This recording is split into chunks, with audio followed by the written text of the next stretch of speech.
Hello, I'm Bob Weeks for Wichita Liberty TV, your weekly source for news, analysis, and commentary about Kansas and Wichita government and public affairs.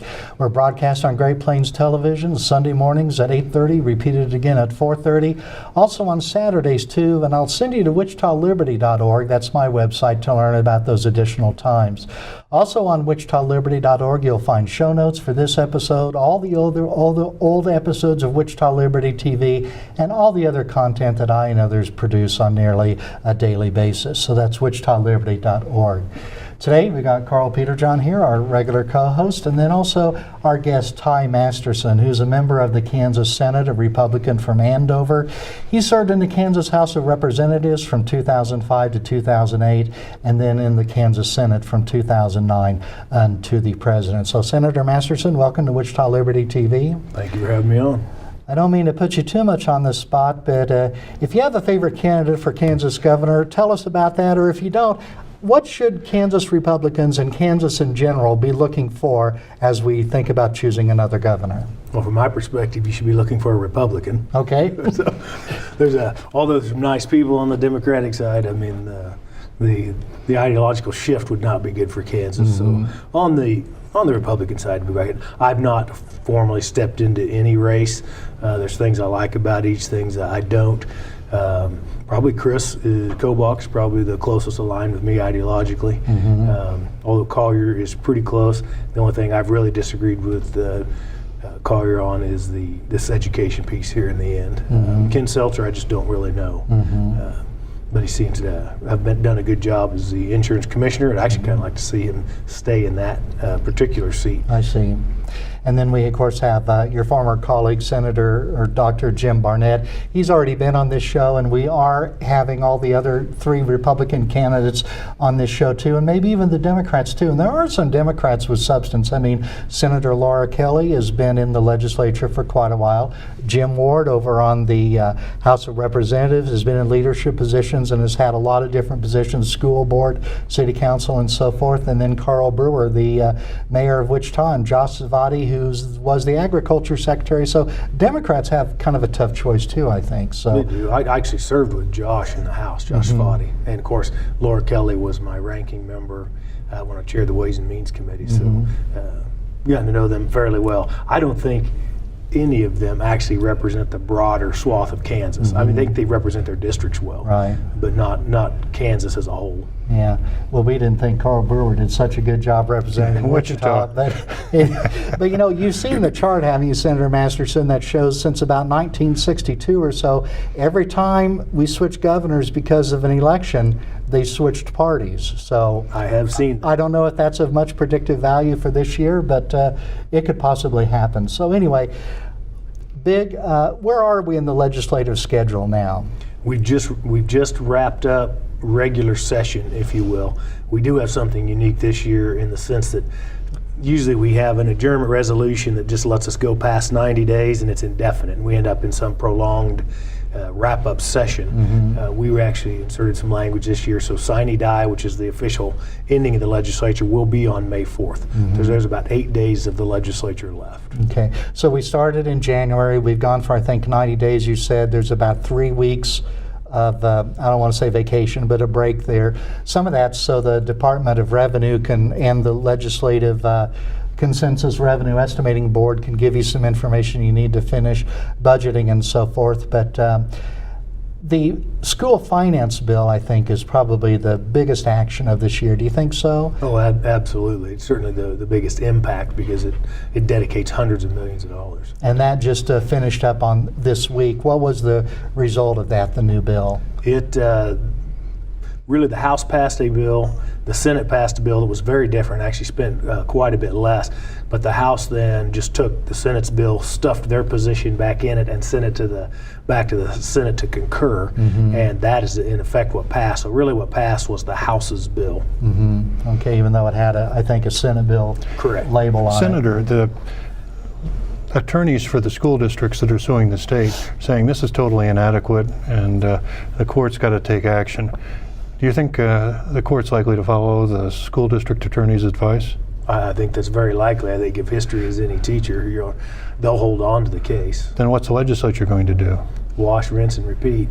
That's about all we had done for the last couple decades. Well, then where's the money going to come from? Because wash, rinse, and you know the answer repeat to that. means The money comes you're from going to you. have to you're going to have to come up with a lot more cash. The spending level in this bill within 24 months will require some tax increases. And that's even on top of tax revenues generally rising this year because of the tax increase. And then also, hopefully, there's increased levels of economic activity in Kansas. There and that are. generates. Well, you've got the federal tax cuts offsetting, and maybe hopefully more than offsetting the state tax hikes. Correct. And if you look back, last year was a retroactive increase, and we talk about meeting our revenue projections. Interestingly enough, all through those Obama years, we were projecting 3 to 4% growth, and so you were never hitting and cutting taxes, but never hitting it. And now they only project 1% growth, and we have the Trump economy. So of course, I contend you would have hit these projections even without that big tax increase. Yeah, and of course that just gives people all sorts of ideas for extra spending, I think, too. So let's take a moment off for a commercial break. We'll be back in just a moment.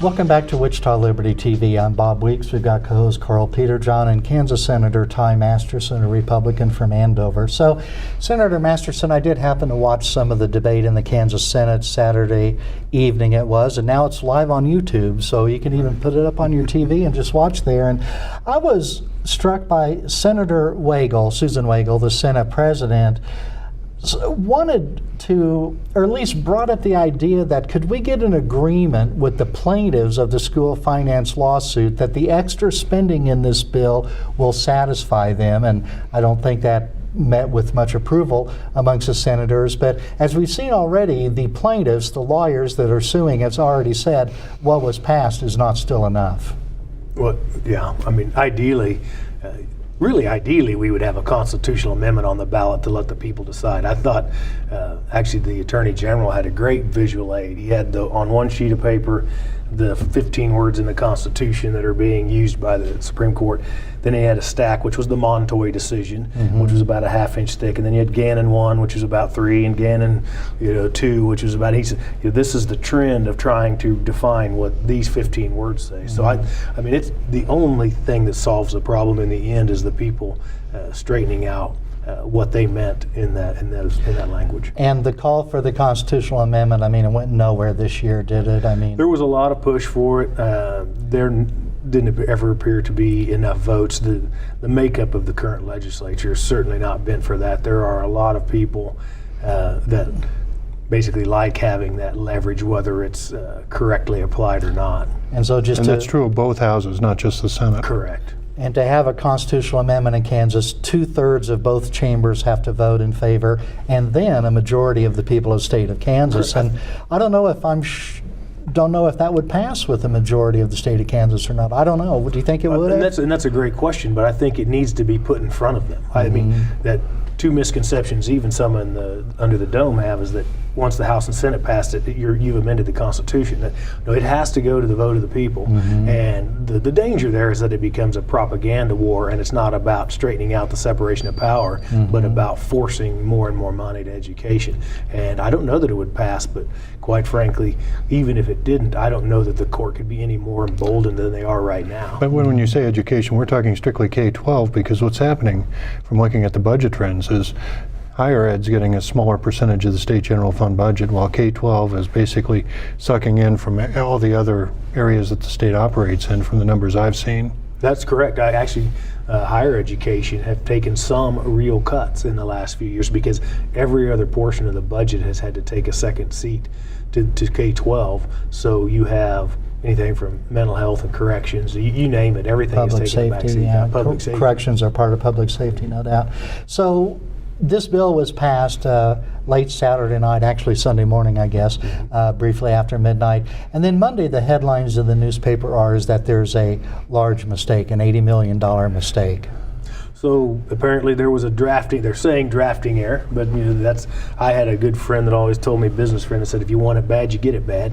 And they, it was just being in a hurry, but they were trying to front load that first year. So the difference is between 70 million new in the first year and 150 million new in the first year. And by the way, backing up, that's new money. Because that's the other thing. We don't forget 200 million new, 300 million new. This is 150 more on top of that. And I think that's an important thing, Senator Masterson, because oftentimes you see where the $500 million school finance bill. Well, no, we already spend $4 billion each year between the general fund and some other funding.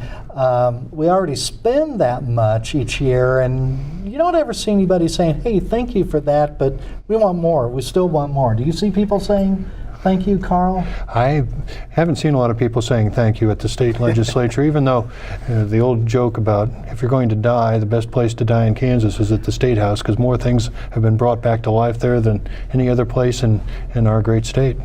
But regarding school funding, there was a situation earlier this year where it was uncovered that there had been a mistake in the application of transportation funding that had been going on for a decade or quite a bit while. 30 years? 30 years. Cumulatively, it added up to over $400 million.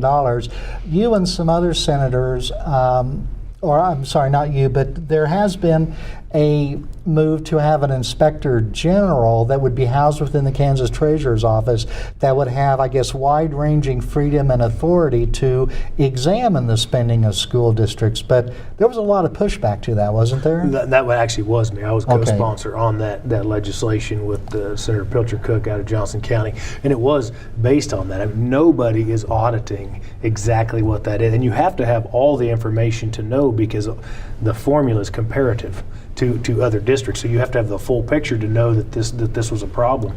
And the reason we asked for it to be under the state treasurer, because they have CPAs and people that are already on board, and it's kind of an independent, there's a lot of politics played between the second and third floor, if you will, the governor's office and the legislature, as well as between the east and west wings, the House and the Senate.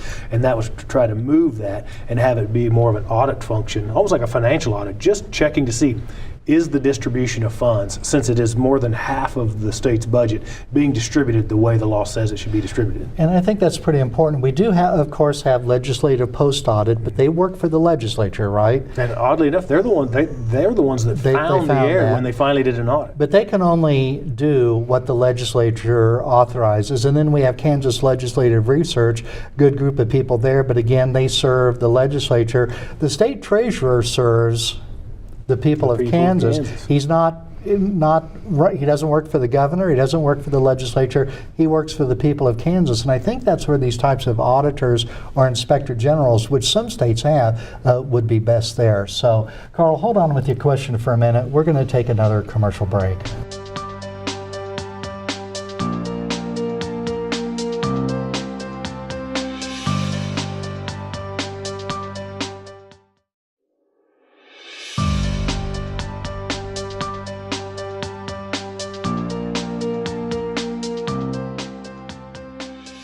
Welcome back to Wichita Liberty TV. I'm Bob Weeks. We've got co-host Karl Peterjohn. Our guest is Kansas Senator Ty Masterson of Andover. So, Karl? Senator Masterson, before the break, we were talking about this idea of expanded auditing to keep track of how taxpayers' money, whether it's local or state, is being spent. Isn't that something that regularly occurs under legislative post-audit? And so why would you expand this to include a different executive branch involvement that we haven't had before? Well, clearly moving to the different branch is just to separate it, give some degree of separation from the politics that go on in the Capitol.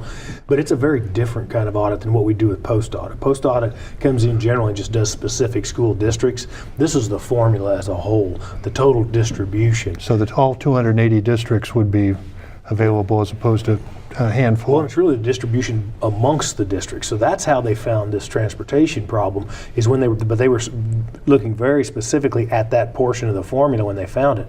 We want this third-party inspector general to actually analyze each portion of the formula, just so you know that it's being distributed according to the law. And then perhaps that the school districts are actually using it in the way that it's intended. So, and with the amounts of money involved and the complexity of the school financing formula, there could very well be other mistakes besides this transportation mistake. So, yeah. That's what we were contending. They looked at one narrow thing and found a $45 million error in just the last 5 years, and it's just a very small portion of the overall formula. So the thought was, you really need to take a look at each portion. The largest portion of the single distribution is with what they call at-risk funding. That's tied to free and reduced lunch. And that's really not audited from either direction. If the school's getting the right amount of at-risk funding, and are they using it for kids that are at risk? Yeah. Do other states have these types of auditing programs in place? They do. If I remember right, though, only 8 of them have it outside of the executive or legislative branch. Missouri is one state that does, and they have quite a staff there in that auditor's office. And I think that it would add expense, and the $200,000 or so of your bill was used, I'm sure, as a major objection. But I think that spending money on the management of government is money that may not be wasted very much. Put that $240,000 against the $45 million error. Mm-hmm. It seems pretty affordable. Exactly.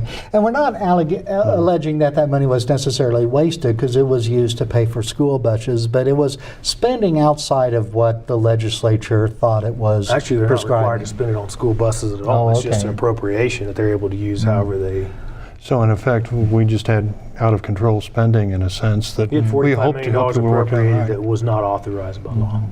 Oh my. Well, you and some other senators had another bill that wanted to bring some transparency to the proceedings of committees of, I suppose, both the House and the Senate there. Bills go through committees, the committee deliberates, takes testimony, and that is a different function from what you do as a group. You don't take testimony when you're meeting as a whole Senate or House, but you do in the committees, and then the legislators mark up the bill and then they take a vote on it. But no, those votes are simply by voice, aren't they? A majority of them are inside, and there might be a few votes in the committee where not necessarily need to be recorded, like accepting an amendment or not, but when the bill is in its final stat and voted out of committee, I think that's probably an important vote that people would like to And so see. generally we don't know that, but Generally you do not. Eventually we know how the people vote on final action in the House or Senate, but committees are important too, I think. Like, it's the genesis really of a lot of that action. Right. Absolutely. And the question that I think most citizens have, is there a way of getting more of a C-SPAN available at the state level for the public? Because having YouTube, having that debate, I think is a big step forward, but it's kind of after the fact, and it'd be useful to be able to have a real-time view of what the legislature's We have implemented online. There you can go to the KSLegislature.org and see there on the front page there's audio, visual, and most The of the YouTube committees broadcasts are audio. have, well, for the chambers, the 2 chambers, the YouTube has been live, and it's also been archived for posterity. But even the committees are online by audio. But it's strictly Not all those audio. times. But I meant in terms of having a visual and audio of the committee hearings and the floor procedures, because it takes a while to get used to your block voting, for instance, in the Senate. Right. That's something that a lot of citizens going, what are they doing? Well, and the other thing is on the committees, if we could get minutes and testimony posted much rapidly. For example, on this bill about the Inspector General, I wanted to look at why KSB was opposed to it. They had someone there testify in person. That means that by committee rules, they also had to supply written testimony, not only printed, but electronic as well. And that could be zapped up to, it wouldn't have to be to a complicated website. I've even suggested just one big giant Dropbox account. If you just name things reasonably, then people could get that right away. And the governor, had some transparency initiatives he announced earlier, but none of that really passed this year, did it? I don't think any of it did, as far as I can remember. No, nothing new. We have taken some procedural steps, though, to try to help that, like having the YouTube live presentation and the committees online and things like that. And the good thing is that the state did that using an existing technological platform that is free and that you can use on a phone, a tablet, a computer, and everything. I YouTube, appreciated it and- myself at times. Yeah, so that was, I think, a good move. So we're going to take our last commercial break. We'll be right back.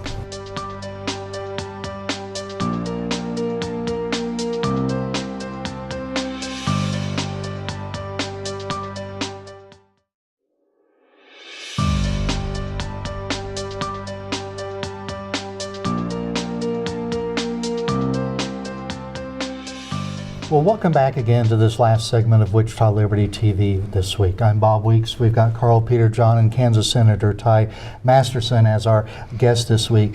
So there was another bill that's still alive, House Bill 2753, titled Review of Tax Credits, Tax Exemptions, and Economic Development Programs.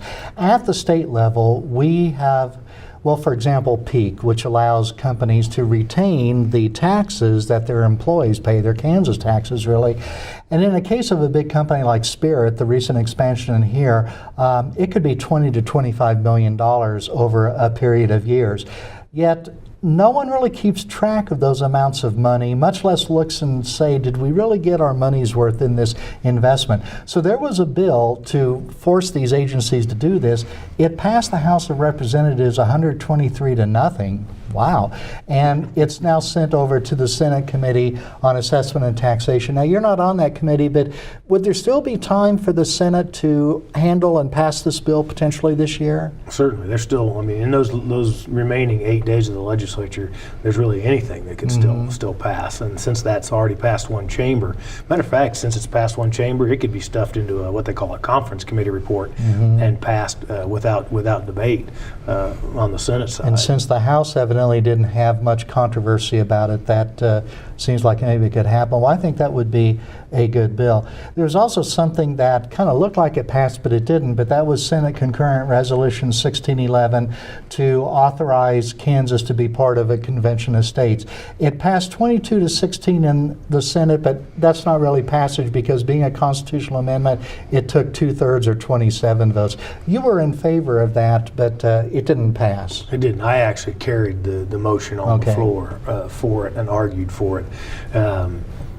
Like again, the makeup of our legislature is very tough for things like that. I'm convinced it's the only way you really straighten things out in the end. The federal government's not going to give up any power on its own, and I don't share the same concerns that some do that it can be out of control, because even if you walk down that road and it were to get out of control, it would never be ratified by 3/4 of the states. So I don't have that same concern. I think there's a lot of upside and very little, no downside. And we've had several guests talking about Convention of States, and we'll also have a guest next week talking about that. But Convention of States, they talk about term limits, and they talk about spending reductions, and what else do they talk about that would likely be part of a Convention of States effort? The language we had was pretty broad. It was really anything that could restrain the government. So you could do anything from term limits to budget constraints to, well, you name it, on the side of restraint. You couldn't increase power, but you could reduce it. Let me ask you, one issue that's perpetually been coming up is expansion of Obamacare under Medicaid. Where does that stand from this year? Is this something that could come up in the wrap-up session? It could. I mean, it had passed the House. It came out of a Senate committee. Actually, that was one of the minutes I argued with our chairperson coming out of, as far as transparency. I felt the minutes did not reflect the actual vote, but it's out of committee. So it could come up. That is one area where I've had some conversations with the governor about vetoing that, and he's assured me he would veto that. And I don't think there are the votes to override that. Because some people have expressed concern about how Governor Collier would actually feel about that. Right. Well, the question that comes up in the bigger sense is, we have a lot of people who campaign as conservative Republicans during election season, but then they get up to the State House, and there are a lot of Republicans backing Obamacare expansion in Kansas. Can you explain that? Well, other than, I mean, you hear the term rhino a lot. 3 of the most liberal senators are Republicans from Johnson County by record of their vote. So Republican doesn't necessarily mean anything to some people. I mean, that's why we started the Truth Caucus, and honestly, the published principles of the Truth Caucus are the Republican platform, but we're considered a conservative. The state Republican platform? State Republican platform. And I think a good place to look at the records of those legislators, both House and Senate, is I think the Kansas Policy Institute Freedom Index that they do each year. And this will probably be the last thing, but I was really thought, the Wichita Eagle had an op-ed Sunday talking about they were really unhappy with the leadership of Senator Wagle and also Senator Denning, the House Majority Leader, in handling all these school bills and things. And they quoted Senator Barbara Boyer, a Republican from, she's from Mission Hills or somewhere there. Johnson County. Yeah, well, not only Johnson County, but eastern Johnson County. She described the actions of her party leadership as the equivalent of poor parenting, making threats, and went on and on like that. I mean, Barbara Boyer should not be in the Republican Party, if truth be told, should she? Oh, not at all. Matter of fact, interesting you bring her up. In debate on the floor this year, she's managed to call Catholics sick bigots. She's managed to call babies tissue, and on the tax, she's managed to call tax money our money on the floor in live debate. I hope somebody is able to capture that and educate the voters in her district. You know, really, besides what she thinks, the fact that our state's largest newspaper would use her as an authority on the way Republican leadership should be acting. I mean, they might as well have asked Bernie Sanders or Anthony Hensley for the same type of thing. So we definitely need some better editorial writing at some of our state's newspapers. So, Senator Masterson, we'll just chalk out a time for today. So appreciate you coming in today to give us some insight into what's happening in the Kansas Legislature. Karl, thanks for your duties. And you, the listener, thank you for watching, or viewer. You can listen if you want to. But you, the viewer, thank you for your attention, and we'll see you again next week.